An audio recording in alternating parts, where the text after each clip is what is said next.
You ever seen a ghost? Been abducted? Heard your name whispered from the other room when you're all alone? No, you say?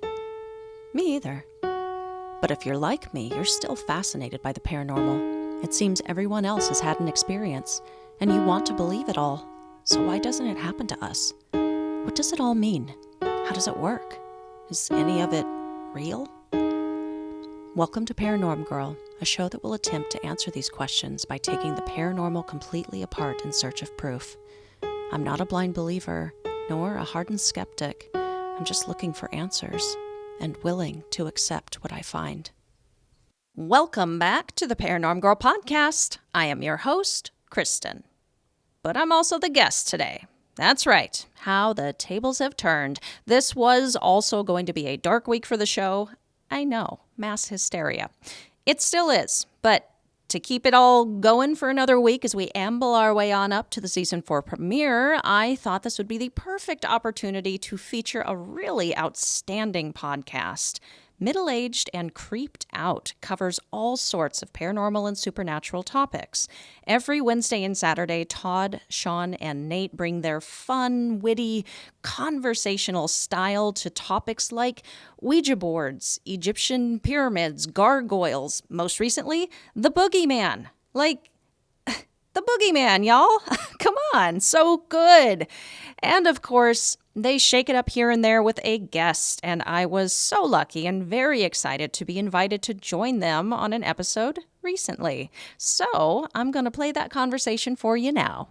Enjoy. Hey, Creepies. We have a special guest for this episode. She is a fellow podcaster. She has an awesome podcast called the Paranormal Girl Pod, and her name is Kristen. And let's welcome Kristen. How are you? Hey, I'm doing good, guys. How are you? We're great. Doing well. Thank you for coming. Doing well. Thank you so much for having me on. I really love your show. I've been listening. Well, thank you very much. We've been enjoying your podcast as well, and I'm glad that we could finally get this started or going on the guest chat. So thanks for coming on. Yeah, I've been so excited about this. Awesome. So let's get into, if you want to tell our listeners a little bit about yourself, maybe your background, where you're from, and then how did you get into podcasting and this paranormal genre? Sure. Yeah, I'm from everywhere, a little bit here, a little bit there. I grew up in Washington State and then spent 12 years in Montana. And after college, I moved down to California, and I was there for about a decade chasing the acting dream. And my boyfriend was a stand-up comedian and a writer, so we went down as a team and did that. And after, some time and not being able to afford much of anything, we decided it was time to maybe find a place to buy a home we could afford. So we moved down to Louisiana around New Orleans. We both really love and appreciate, especially the New Orleans area, just the history and the people are wonderful here. So that's where we ended up. That's where we are now. And background really, I was acting for a very long time, since I was a teenager, professionally, just for like the last 15 or so years. I toured across the country and did some live performance shows and was in some movies and commercials and all that. And I started a production company at the time, and we did some stuff with that. And I didn't really get into podcasting until around about 5 or 6 years ago. I was a dog walker. Imagine that, a dog walker and an actor in LA. And so I would pass the walks listening to all these incredible shows, not thinking any of the wiser that someday I was going to do that. But, I always went to the true crime podcasts and the paranormal podcasts. Those are my favorite subjects. And then fast forward to 2020, the height of the pandemic. And I hadn't been acting for a couple of years at that point. Just some, like a medical diagnosis actually kind of put that all on hold.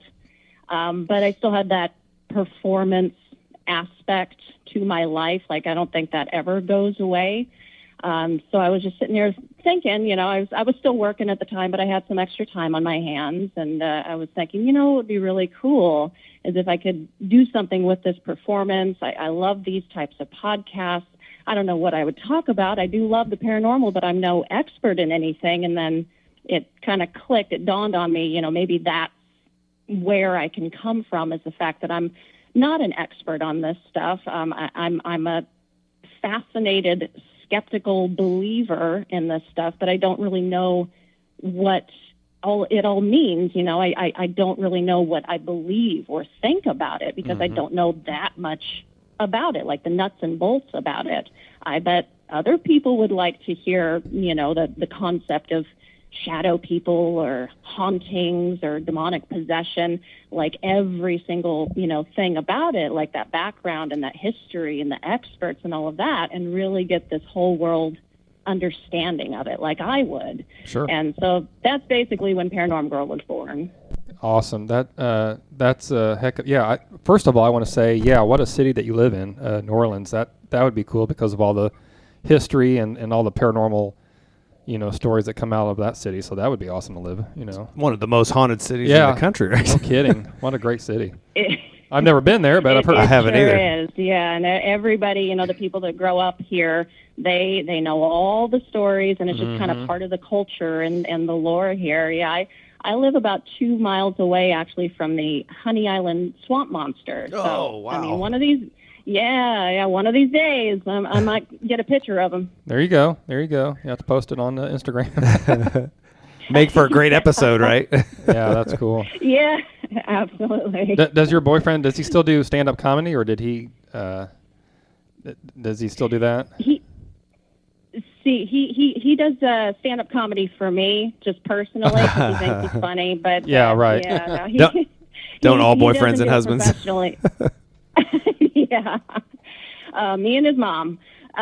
He does still write quite a bit, and we do still do some film projects here and there. But the stand-up comedy kind of stayed back in California. Gotcha. Yeah, I can imagine the going from California to Louisiana. The cultural differences. The shift. That'd be a heck of a difference. Yeah. Oh yeah, just black and white, just totally different. It's like a whole other world here. Sure. Terrible drivers here, though. Oh, right. Really? Is that right? Terrible. Yeah. You wouldn't think so, but nobody can drive here, and strange. It's when you're saying that L.A. traffic is better comparative to wow, New Orleans that is saying traffic. something. Yeah, really, it's a big claim, but it's true. Wow, I would not have guessed that. I don't. I think LA is always known that, and New York City always known for their terrible, horrible traffic and driving and all rudeness. That. And yeah, right.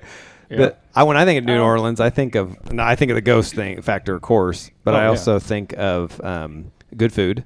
I think of Mardi Gras, of course. I know that's stereotypical of me. Yeah. But yeah, I think of like down home people too, though. Like the Southern hospitality, and I don't know if that's even like remotely close to like part of it or not. The culture down there, because I know that it's a Duke's mixture of people. But yeah, it's a place that I definitely want to go down and just experience. I know they say it's a cultural experience, but then there's so much history down there too that those layers make it fascinating to go down there and see. Yeah.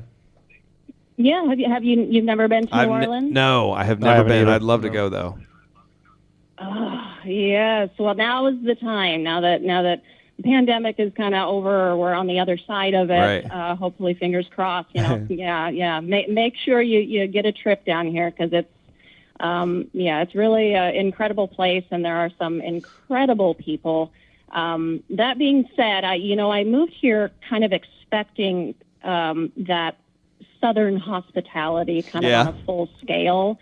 And I was very surprised because, people can be horrible everywhere, and that includes down here as well. I had a day job just like everybody else, and it was often in retail or sales. And, especially in those environments, the people that you're serving aren't necessarily always the nicest. No. And that can leave a bad taste in your mouth, of course. Yeah, that happens.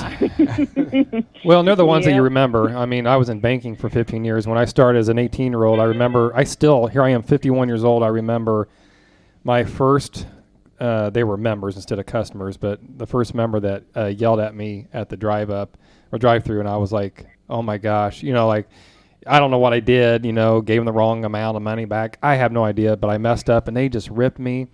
And it made me, intimidated as an 18-year-old kid, and they were like in their 50s or 60s. And so our a lady that had been there forever, she was like, I'm going to tell you right now, she's like, it won't be the last time you'll ever upset anybody. You maybe caught them on a bad day. She's like, they're only 10% of it and that's who you're going to remember. You're not going to remember the nice ones because that's going to be the majority. But the ones that are going to stick out are the less pleasant. And yeah, that's still 33 years later. I'm like, yeah, I still remember that. But what's funny is they ended up being, but I was there for so long. They were two of my favorite members going forward. They just must have had a bad day. But yeah, you can always get bad, nasty people. I think most people are, I don't know, courteous or at least pleasant, I guess. I don't know. Yeah, and you gotta, especially in the last 2 years, people have been extra stressed. Oh, yeah. A lot of stress, so I get it. Yeah. But yeah, you do, when you experience that day after day, you do see that side way too much, and it can get you a little disgruntled. Absolutely. A little bit. That's understandable. Especially too. retail. I've never worked in. Well, I did. I guess I Food, worked. retail, healthcare system, and banking. I think those are. Anytime you deal with the public, it is. Yeah. It can be rough. Yeah. Yeah. No, I get it. Yeah. So living in New Orleans, Kristen, do you have you gone on any of the tours or anything like that, and any investigations or anything? Yes, they used to offer this awesome. It was a paranormal, overnight paranormal investigating tour. Actually, we went on, and you spend the entire night, like 8-10 hours in this back house. It was out back of the actual like people were currently living in the main house up front, but the house out back used to be the old like slave quarters back in the day. It became like a tuberculosis kind of housing place. There was a lot of just energy in this place. It was really incredible. So we got to ghost hunt there. It was, marketed as a tour, but, it was like a real ghost hunt. And we got to walk around with all kinds of equipment, and I had the recorder and the headphones on and caught a couple of things that night. That was exciting.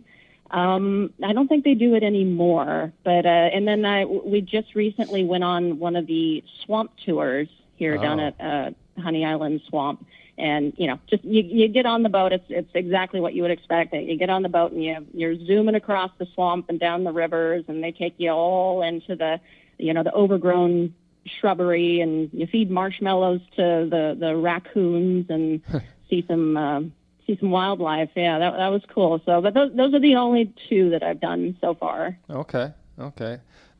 You called it the Honey Swamp. What is it called? What's the monster? It's just the Honey Island Swamp. Honey Island Swamp monster. I don't think I've heard that cryptid. I don't know if I have. Maybe we thought we'd heard all the cryptids, and we have not. we know we haven't. Can you what's the story with that particular creature? Yeah, well, it's a glorified Sasquatch. Really, that's all it is. There's some minor differences. Its hair is supposed to be like a yellowish, grayish, greenish with moss. Ooh. And yeah, like alligator feet. That's in some of the stories, and just stinks to high heaven. And he's just out there chowing down on the wild boars. And I keep calling him he. Maybe it's a she. I don't know. But the first sighting of it was back in the, I want to say, 60s or so. This guy and his buddy were out in the swamps hunting, and they came upon this animal. They just thought it was just, like a bear or something, just hunched over eating off this carcass.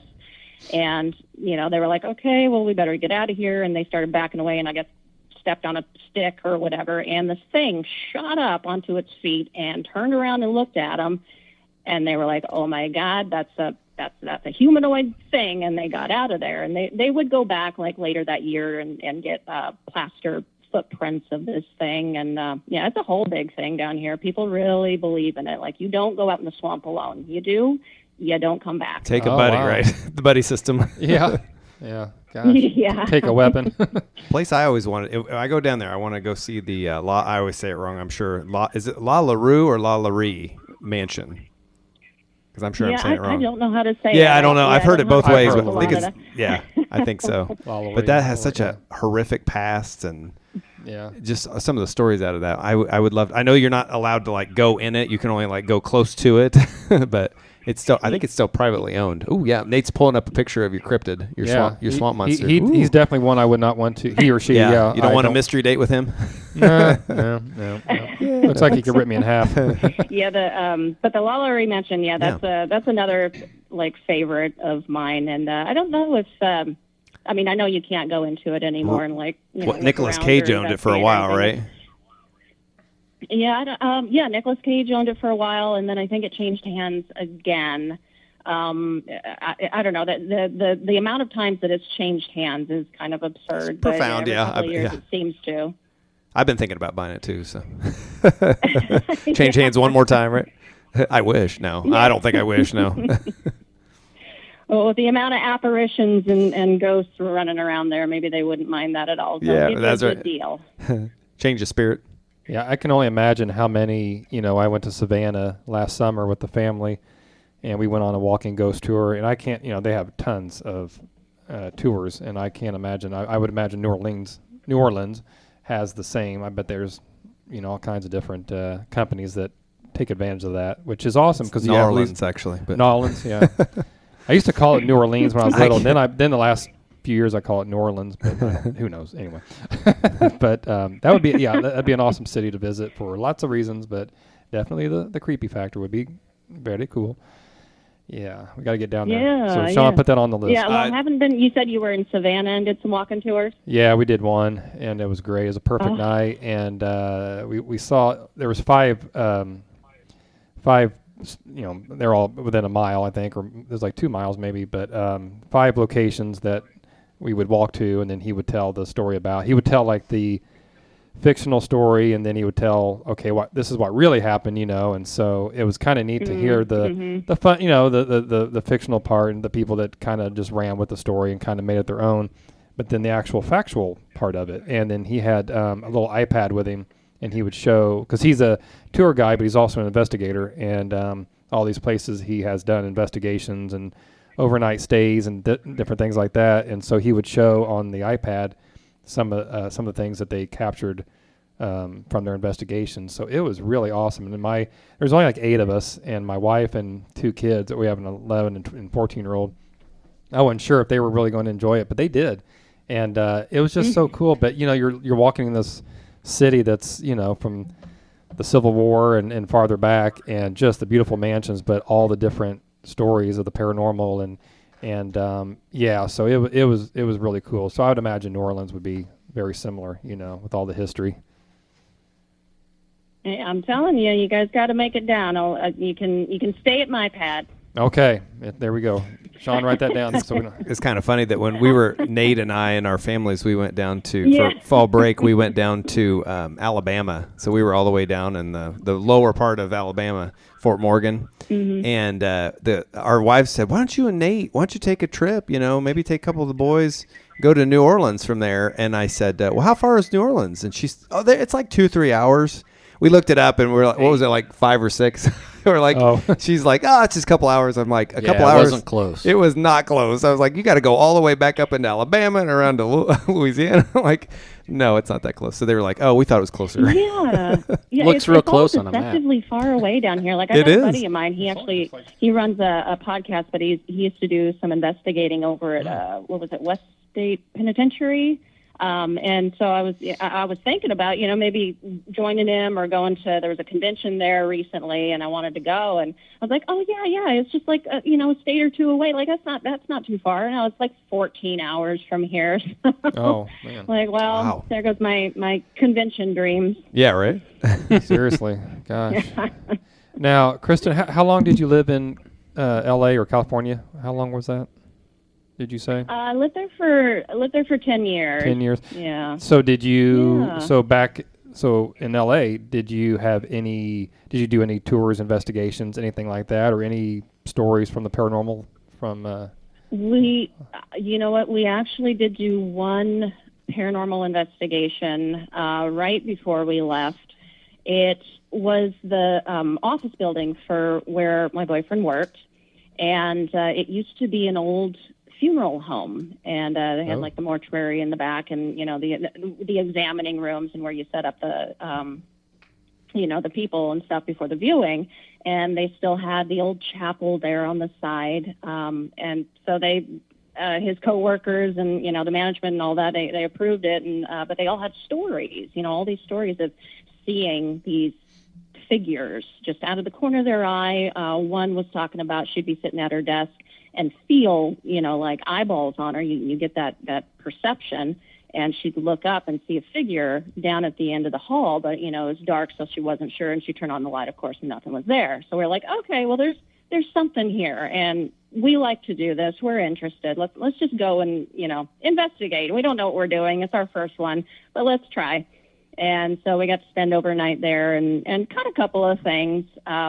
But yeah, it was more, my favorite part of that was the research. I realized that is where I would shine on any paranormal investigation. Is I love doing the research. Mm-hmm. I love looking at the history and digging up the old, records of the building and finding out all these things that most people don't know. But yeah, I guess that would probably be the only one. We didn't do any of the regular, like tours and stuff around Hollywood, because we lived in Hollywood. Every day was a tour. Sure. But, that's fair. That makes sense.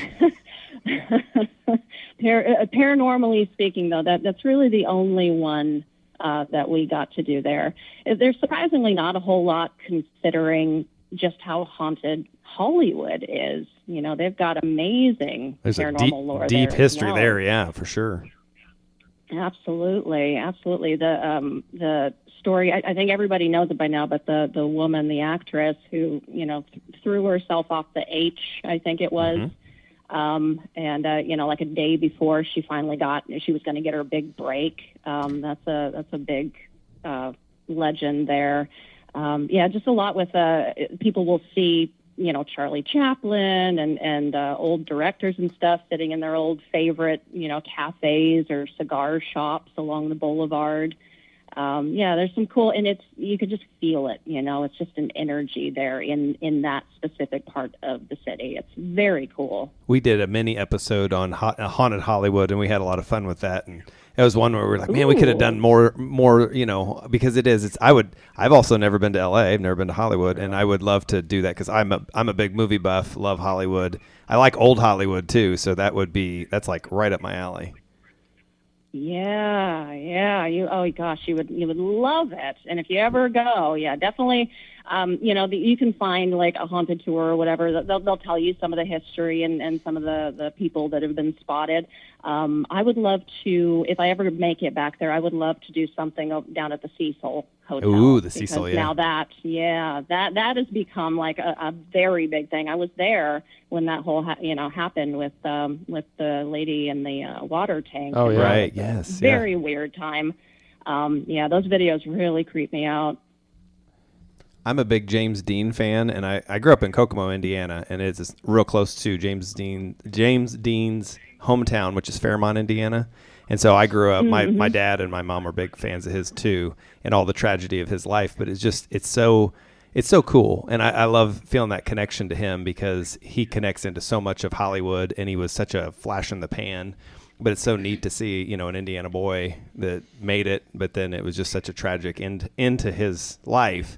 But I've always felt a connection to him too, and love like his, 3 movies and everything. So I've always enjoyed going to see his old, house. So I'd love to see, his connection there in Hollywood too, just again in a brief period of time. But that has always fascinated me. That's one of my favorites.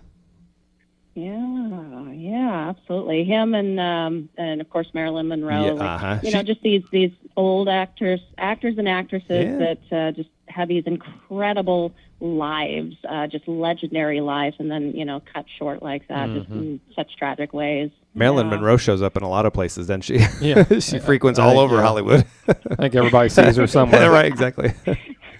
She gets around. Yeah. She does.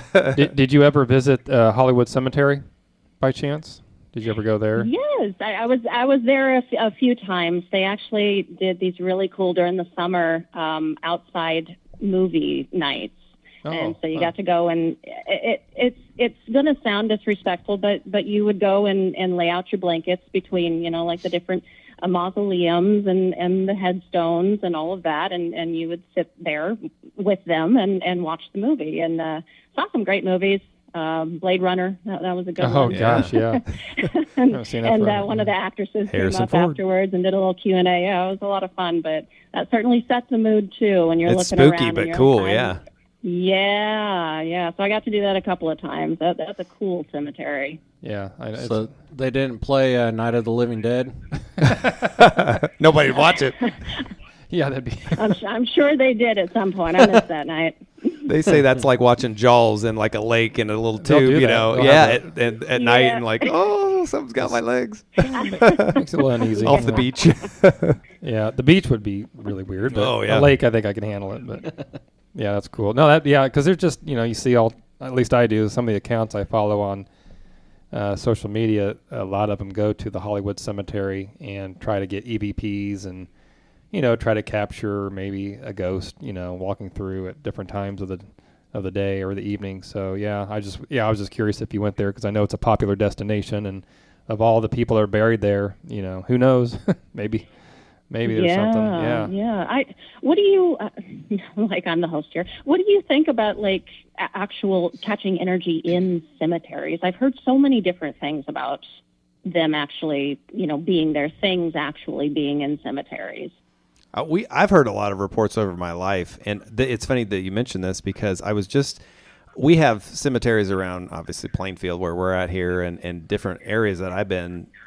I've always enjoyed taking walks in cemeteries. I told my kids that the other day, that actually taking a dog for a walk in the cemetery, not normally I've done it at He's night. weird, Nate. I'm a little weird, but there's a piece to it. All right, no. Yeah, right.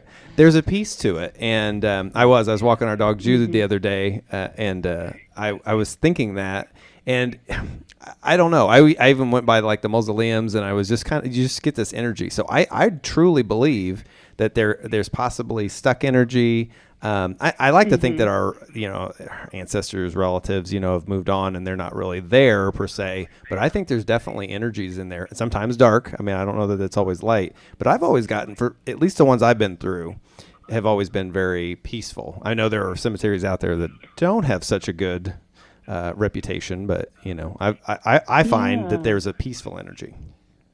I honestly have not even thought about it. I think, just with my faith, I believe that, it's either, I don't think my dad, is at his grave. I haven't seen it in 20 years, 25 years. That's not true. Geez, about probably 10 or 15 years is what I meant to say. But I think there could be something, some type of energy in graveyards or cemeteries. I just don't know. I really haven't thought about it until now. We have some amazing cemeteries here, of course. They're all tombs, above ground tombs for reasons you would know. But actually one of my ancestors is buried over in the Metairie Cemetery, and I just went this last week to visit her tomb. And I'll sit out on the steps that are out front and like talk to her as if she's there. But I'm sitting there afterwards thinking like, that would be terrible. She died in 1925. I hope that she's not still just like sitting here like sitting on the dock of the bay, waiting around. Right. You hope for better, right? No, I get it. Yeah. I don't. Of all the different places that you can go, as far as hoping to have a paranormal experience, meaning like, haunted, graveyards, cemeteries, hospitals, asylums, and all that. Those places are I was gonna say the cemetery is the last place I would choose. I haven't really been big into it. I think the interesting thing about it is that maybe, like, as humans anyway, on this side of it, we are probably more receptive when we're in a cemetery because we're thinking a little bit more the spiritual sense of it. And maybe that's when, because I think you can connect with people anywhere on the planet, honestly. That from the other side, I don't think the veil is I think it's very thin. But I think that maybe we're just some of us are more receptive in the cemeteries to our loved ones. Yeah. So I think that may be part of it, the psychology of it. Yeah, kind of tuned into that energy or frequency or something. Yeah, I agree with you. I think we can connect with them anywhere, but there are certain locations that just kind of invite that extra sensory from you, like just having your feelers up, I guess. That's right, yeah. I mean, I think we all have a bit of a psychic ability or that ability to connect. We some of us just don't always remember some of the powers that we have, but or aren't aware. Yeah. But yeah, I think that does elicit it in us. That's my belief. Yeah. Well, I've been starting research for the next season, actually, and learning quite a bit. It's all about psychics and mediums, and I don't really know much about it. I usually don't with these subjects that I go into, but just reading a lot from, books and various online sources, of course, but people saying that, we all have these abilities to do this. It's just a matter of, it's like a muscle. You have to strengthen it for yourself. So you have to practice and kind of tune into it and, just be aware.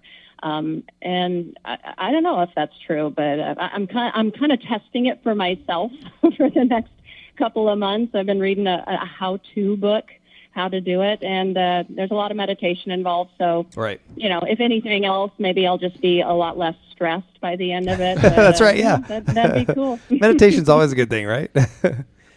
I wanted to say one thing, and that this connects back into your podcast. I like the way, first of all, I like the music. It draws you in. Your voice draws you in.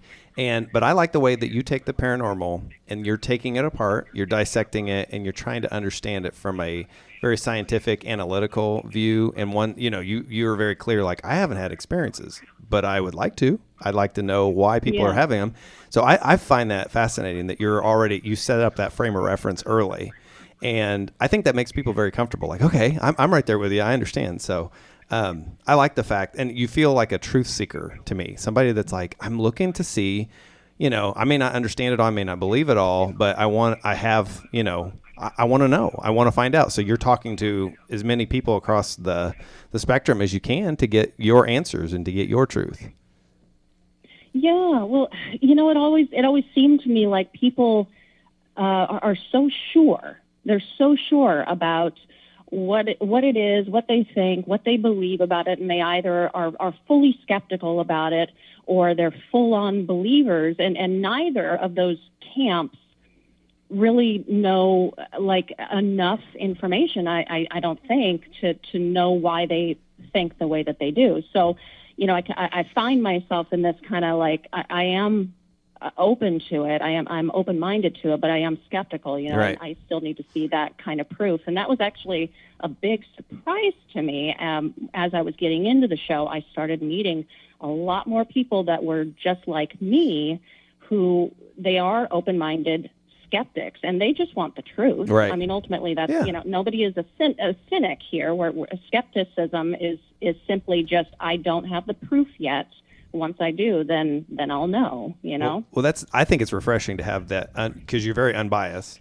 Like I said, you're analytical and you're objective from where you're coming from. Like you say, I'm not a skeptic, but I'm also not a blind believer. Those are the things, and that's where you start. And I think that's a great place to start, because it's not extreme either way. You're starting from, the middle and working your way. And I like that. Oh, yeah. Thank you. I'm hooked. I try to stay unbiased. There's a few things I know, and I am very transparent about it. If I am going into something with a bias, I'll tell the audience. So I'm very transparent with my audience about it, especially with the demons and possession stuff I just did. I did have a bias going into it, but even with that bias, tread carefully, right. I still want the truth at the end. I want to know, or as close as I can get to it. Of course, we'll never fully have the truth, but as close as I can get to it, and based on the things that I learned, then I'll make a decision. So I do try to, tread that fine line and stay as unbiased as possible. I think you do a good job with it. I really do. I'd agree. Well, thank you. Thank you. Now we've gone and done a few investigations, and I have had some experiences, but I am still a skeptic. Mm-hmm. Yeah.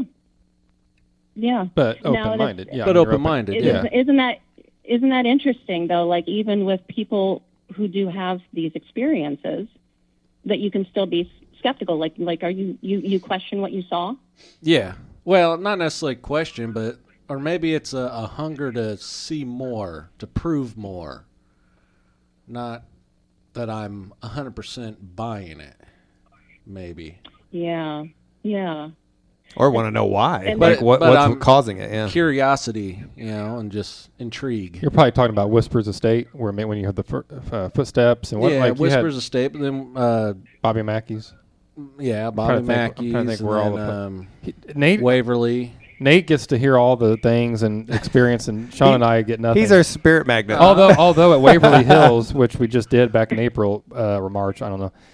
Shawn and I had a few things. We did. You guys had we all. stuff. Yeah. We all actually did. And you can't like dismiss it because we did hear something. Now what caused it, we don't know. So that's when you go into maybe on it's an this, maybe it's not investigation, don't leave Nate's side. That's our Right. tip from now on. I think it's more of a thirst for more. Yeah, it gives you a little. So I Little stay hint. I stay skeptical to hopefully see more. Yeah. Yeah, Makes yeah. sense. Like, is there ever some kind of evidence or a certain point where you would stop? Yeah. I don't think that there is. Like, ultimately, if we found the full truth tomorrow, like, there's still part of me that's I do want more as well. Absolutely. I think that's the fun of it.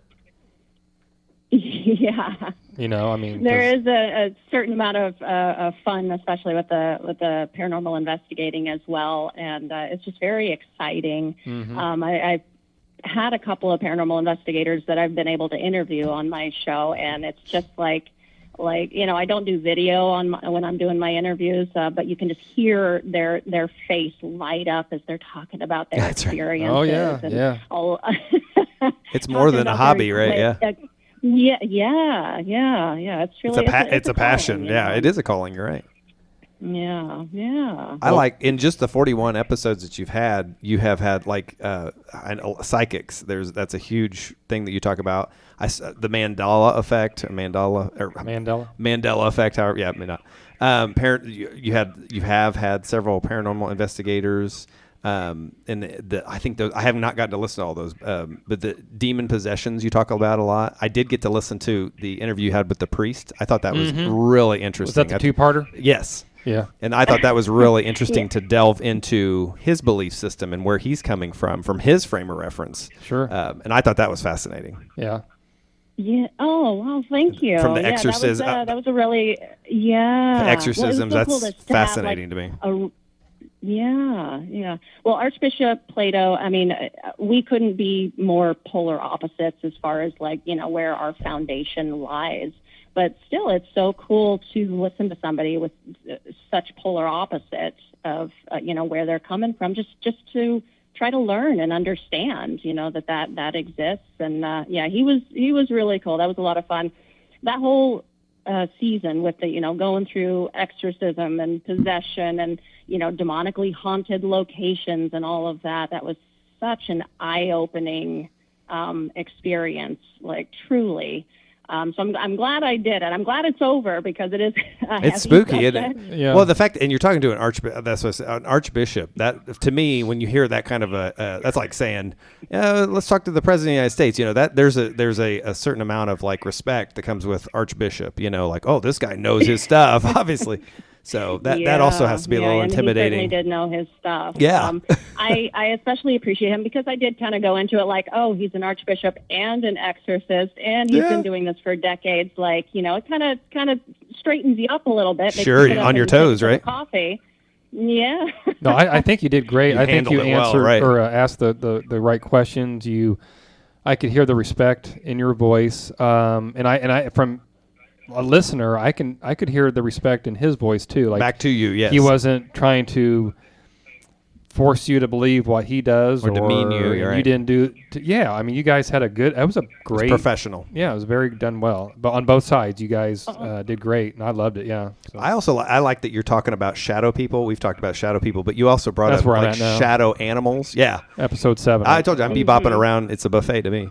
But you're talking about them being time travel ghosts, and you're talking about the Hat Man, and I was just like, oh man, this is like our bread and butter. So I find those fascinating too. You like shadow figures and Hat Man stuff? Is Like that what you like is probably a strong word, but yeah, I enjoy the subject. Yes, that was our You know what? scares second me. episode.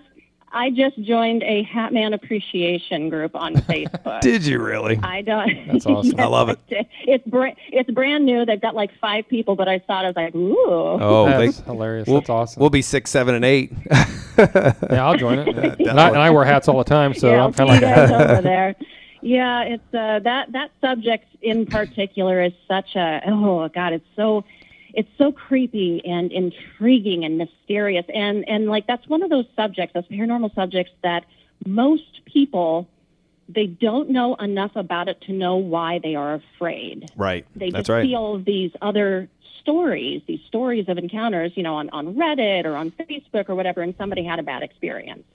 But, as I was going through it, and this has been one of the biggest revelations throughout this whole thing, is that fear it stops progress and it stops you from learning what, what the truth is, what's really going on, what is your truth.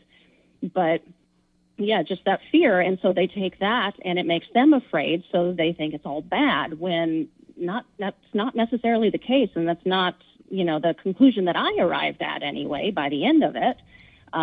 But yeah, that's shadow figures and the Hat Man and the old hag and all of that. Those nighttime creepy crawly creatures. Those really intrigue me. There's a lot of people have had experiences with said shadow people, and they said they actually felt comforted. Like right? They actually Yeah. felt like it was a guardian angel type presence. They didn't feel intimidated, scared. They didn't think they were going to be attacked, and they felt comfort. They'd maybe wake up and whatever reason they would see this creature and then they would actually just fall right back to sleep. I don't know. They just felt like it was something there that was not going to like it was. And a lot of them say that they're more interested in us. Like they're trying to figure out what the heck are these, us out. Yeah. what are these creatures? Yeah. What are these humans? I found since having this sorry. I've had. sorry. I'm so sorry to talk over you. Since having this podcast, I have found that that's the most common stories that people want to share with me. It are the shadow people, and and I've had several people tell me shadow person stories. And you're right. Sometimes they're very negative, or there's a fear base. But then on the other side, there are people that are like do take comfort in them and have a whole different perspective. One girl, she said she's been seeing the same shadow person since she was a little kid. And I'm like, that to me is just wild. Yeah. I just heard a really fantastic interview with a lady who's been seeing the same shadow figure. It's a Hat Man character, not the usual one with like the fedora or the old, like 40s, 30s kind of style that a lot of people see. It's a little bit more modern than that, but been seeing it her whole life. Still sees it, and she's in her 40s or something now. Still sees him every now and then, and he's always been a source of comfort for her and always been there when she was in trouble or feeling like afraid or whatever. And there is that side of it that really made me pay attention was, there's all these kind of negative or perceived negative experiences, but then there's these stories that you don't often hear about. Like you really have to, pull it out of people that good things happen too, or just even neutral things like neutral experiences, but good things. Like I've heard multiple stories now of the Hat Man specifically being kind of a protector almost, you know? Like, like a comfort, a source of comfort, and not doing anything that is that could be perceived as negative or bad. So that kind of stuff, like how do you justify saying, well, this whole subject, all of these things are bad or demonic or evil, when you've got these good stories too? Like these things happened as well.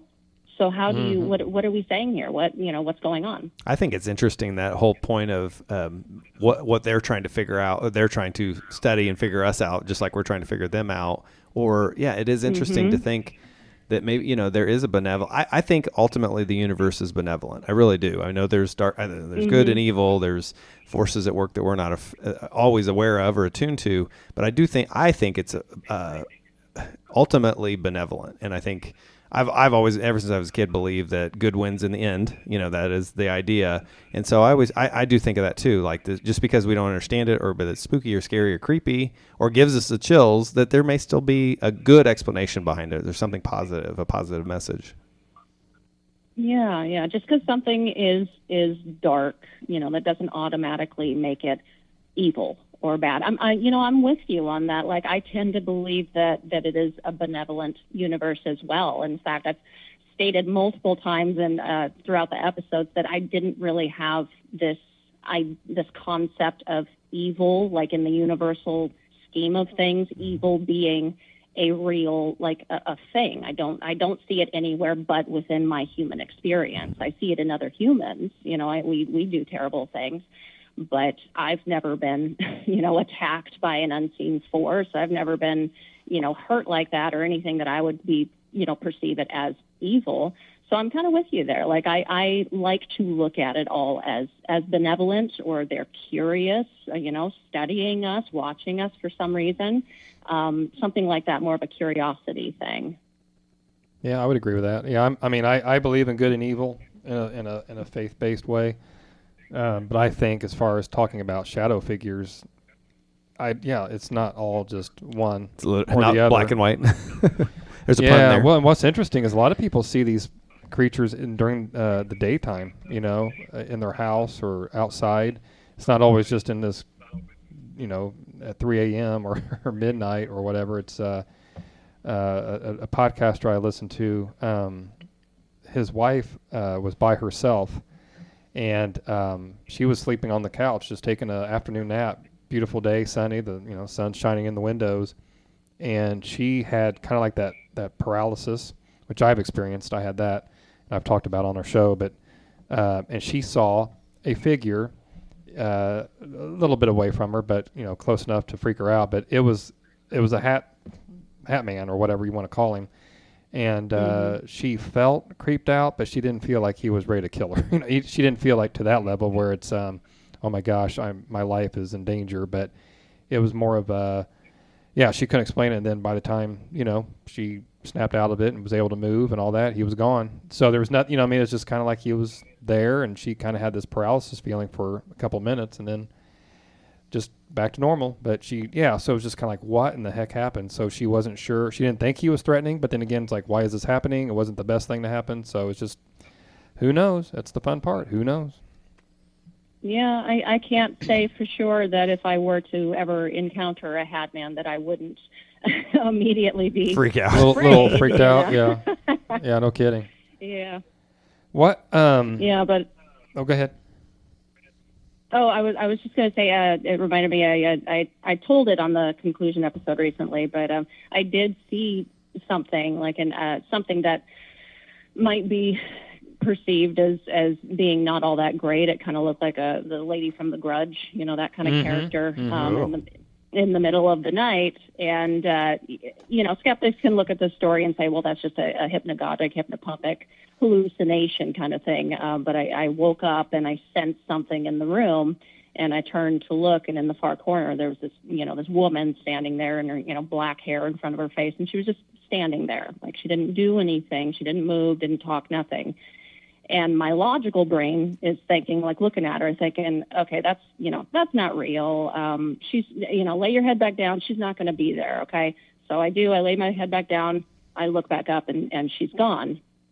Now, if we want to look at this as, okay, this was a paranormal occurrence, like, ultimately, what was wrong with that situation? Nothing happened. She didn't do anything to me. She didn't hurt me. I didn't feel afraid. It actually felt quite neutral and calm. It was a calm experience. But yeah, I don't know. That's just one of those things that could be perceived like somebody might wake up and be terrified of what they're seeing. But in that instance, I was just very calm, and nothing came of it. So I don't know. It's one of those experiences too. Like, I do look at it as a skeptic. Like, did it really happen? But there's that part of me that's like, well, I saw her. Yeah. I saw it. Right. Yeah. Yeah. I get it.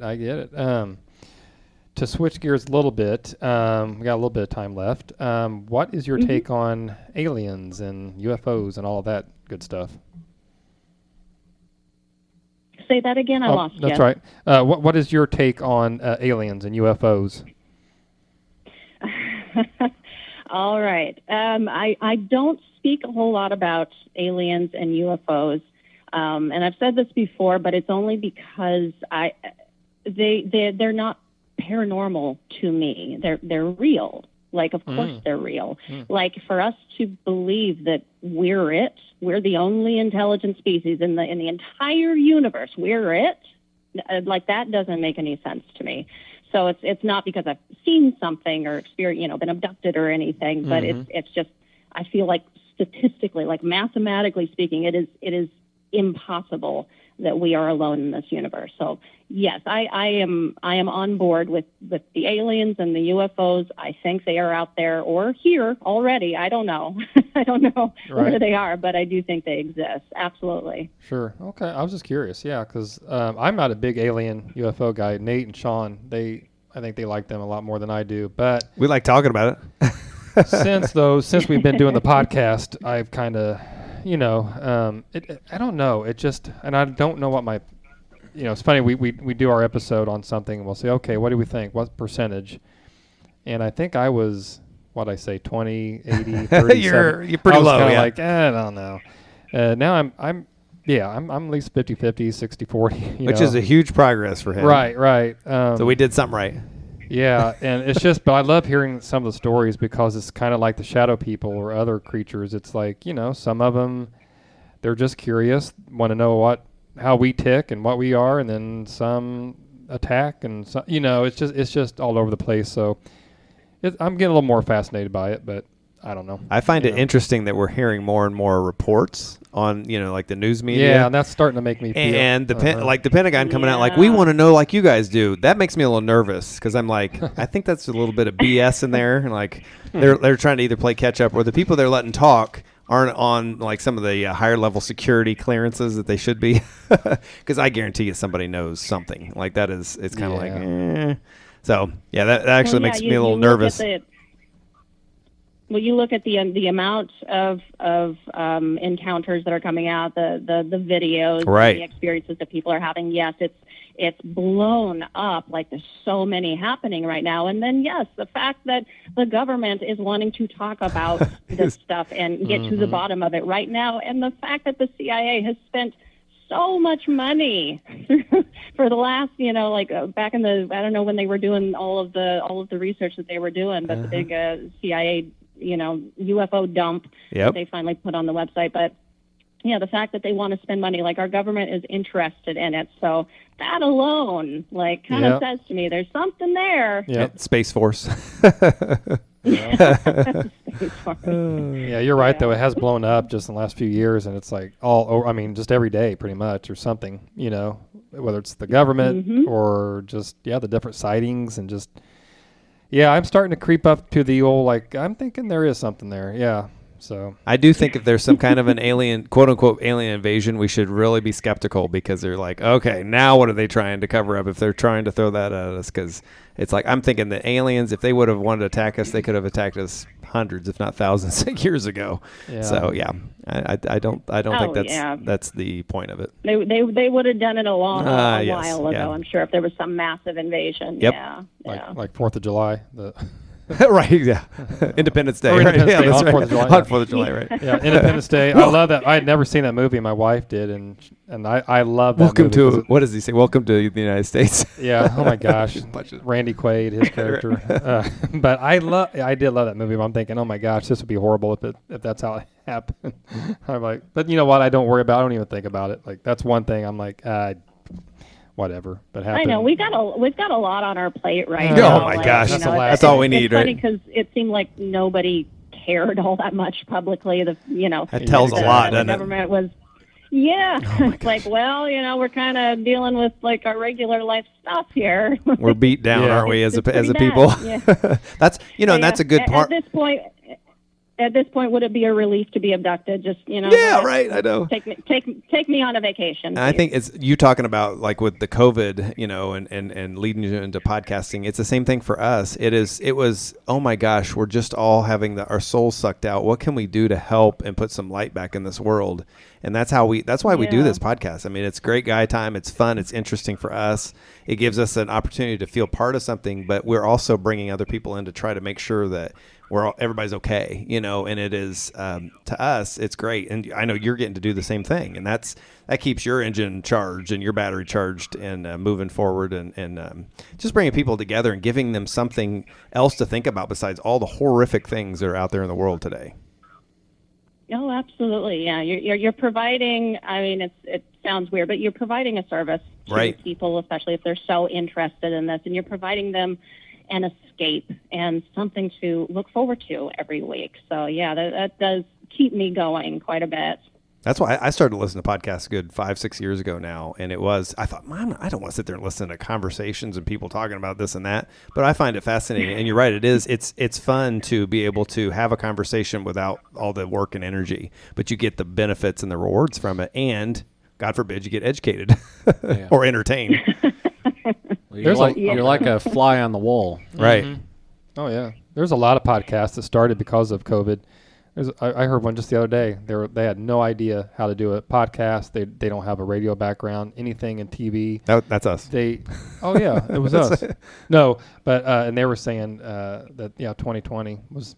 They were like, okay, I got to do something, just to and there's a lot of podcasts that have been born because of that. So that's kind of a positive, of all the negative that happened. But 2020 was the year of the shite year. Man. Yeah, my show was my pandemic baby. For sure. Right. Yeah. But I just wanted to say, like, a show like yours, you guys do, is a very special one in my opinion, because the way that you guys, you banter and you go through all this, and it's just fun to listen to you. It really is one of those shows where you feel like you are a fly on the wall, or you're just a buddy kind of sitting there in the background listening to a conversation. And those are some of my favorite shows. Well, thank you. Cool. Thank you very much. Thank you. That's very humbling, especially from you. And we'll send that money in the mail. Yeah, right. Checks in the mail. No. Yeah. No, we really appreciate that, Kristen. That coming from somebody like you, that you've got a great show yourself, and it's like Shawn said earlier, it's really professional. It's done well, produced well. I love the attitude and your take as far as going into this type of thing. Like, what's going on? What if there is something there? Let's investigate. Let's don't have a closed mind one way or the other. So no, you have a wonderful show. So, but we do appreciate what you just said. Very, very nice. Oh, well, very nice. Thank you so much. I'm gonna try to keep it going. Oh yeah, I was gonna say you better. we love the fact that we can link up with people like you too in this. Like, just over a year ago, we would have no idea some of the connections we'd make. So it is so cool for us. We've had a couple handfuls of these guest chats, and this is one of our favorite things to do now is to make connections with people. Oh, same. This has been one of my favorite parts about this. The people I've been able to meet. Now you guys, but I've made some incredible friends just by doing this. Like, I never would have met them otherwise, and they're just the coolest, smartest, just neatest people I've ever met. And I'm especially grateful for that. You're talking about Nate now, aren't you? I got it. Yeah. We got it. Wink, wink, and nod, nod. Just Nate. Just Nate. I don't blame you. I agree. I was going to ask you, and then we'll wrap it up here and won't take any more of your time. So that kind of leads me. I was going to say, what's well, you kind of answered it. I was going to say, what's some of the favorite things of doing your podcast? Obviously, like we just said, getting to interview and meet people. But what else kind of keeps you going? And is it I don't know. Anything you can think of that? What drives you? Yeah, that's a perfect question. What drives you? Yeah. What continues to drive me with the podcast? Yeah. Right. Yeah. It really is this insatiable need to learn. I'm a big advocate of the education aspect of it. Like, this was always going to be a massive education, yes, for others, but for myself. Like, I am genuinely, every single week that you hear me talking on there, like, I'm learning a lot of this stuff for the very first time, and it just keeps me going every single week because, I get through this stuff, and I imagine, or I hope that the audience is hearing a lot of stuff for the first time as well, and just kind of keeps you pulled along, intrigues you. And I love education anyway. I'm a lifelong learner. That was always my school was a favorite of mine. So that is a big part of it. The mystery of it, I guess. Whereas a paranormal investigator is going to keep, investigating because they're driven to do it. It's their calling. And it's me with this mystery, this ultimate mystery. And I want to get into really, really big stuff, deep stuff. I want to do end-of-life stuff, near-death experiences, past life stuff, the really big, ultimate questions. So I'm driven to get to that point. At some point, I'm not quite ready for it yet, but hopefully, one of these days I'll be able to get to the really big questions that I have. I'm excited for that. Your passion for it is contagious too. I have to say that. Truly. Oh, thank you. Goodness, thanks. Well, I would suggest that all of our listeners listen to her podcast. And Kristen, why don't you tell our listeners how they can find you, follow you, reach out to you, all that good stuff. Oh, yeah, absolutely. You can find me on any of the socials at Paranormal Girl Pod. I'm always looking for stories. I do like to read listener-submitted stories of their personal experiences at the top of the shows when I can get them. You can pod@gmail.com. And if you want to learn anything else about myself, see any of the past episodes, anything like that, reviews, merch, go to paranormalgirlpod.com. And, I think that's it. And, of course, I'm on all of the platforms as well, so Apple, Spotify, all of the platforms. Awesome. Well, you've got 3 listeners here, and I just want you to be more successful and just keep going at it. And you do a great job, so keep doing what you're doing, Kristen. And we thank you for coming on our little show. Oh, well, thank you guys so much. This has really been an honor. Well, thank you for your time. We truly appreciate it. Yeah, reach out anytime. Oh, hey, do that. Real quick, do you have merch? Do you sell merch? I can't remember if you... It's funny that he calls it merch. I do sell the merch. Yeah. Yes, I've got it on my website, yeah. Okay. All right. We always like to say, go get you some. So I don't know. Go get you some Paranormal Girl Pod merch. There you go. You can steal that. I sell merch. Go get you something. There you go. There you go. There you Girl. Kristen, yeah. And I'm going to tell our listeners, like we say every time for us, rate and review her podcast. Yes. That's what we like as podcasters. So. Yes, thank you. I would really appreciate that. Thank you. I hear you. It's like, people don't understand. No, how they don't. important that is, right? They don't. I'm like, right. How it's important. It really is. Like, just even the extra review and rating gets somebody who's new to scrolling through down and seeing that is like, well, all these other people think it's great. I think I'll check it out too. Mm-hmm. Yep. I agree. Yep. So, well, we won't take any more of your time, Kristen. We appreciate it as always, and thank you. We'll talk to you some other time. Hey, just got to, throw it out there. You can be another do another guest chat with us down the road. So it's an open invite, right? Open invite definitely for you. Yes. So absolutely. I would love if you're that. Interested. Well, thank you guys so much, and I appreciate you as well. Thanks again to the Middle Aged and Creeped Out podcast for inviting me to be on the show. I sincerely had a blast, fellas. Listeners, if you loved our chat, you know what to do. Go subscribe and leave them a rating and review while you are over there. The Paranormal Girl podcast is featured in the upcoming July issue of American Paranormal Magazine, everybody. They are taking orders for that issue now and will start shipping come July 5th. You can choose either a subscription option, and I think you get like 7 copies for a really great price, or you can buy single editions, all at the website paranormalzine.com. That's paranormalzine.com. Definitely check it out. Find me on all of the socials at Paranormal Girl Pod. Email your personal spooky stories or suggestions to paranormalgirlpod@gmail.com. That's it for this week. Till next time, stay safe keep the nightlight on, and sleep with one eye open.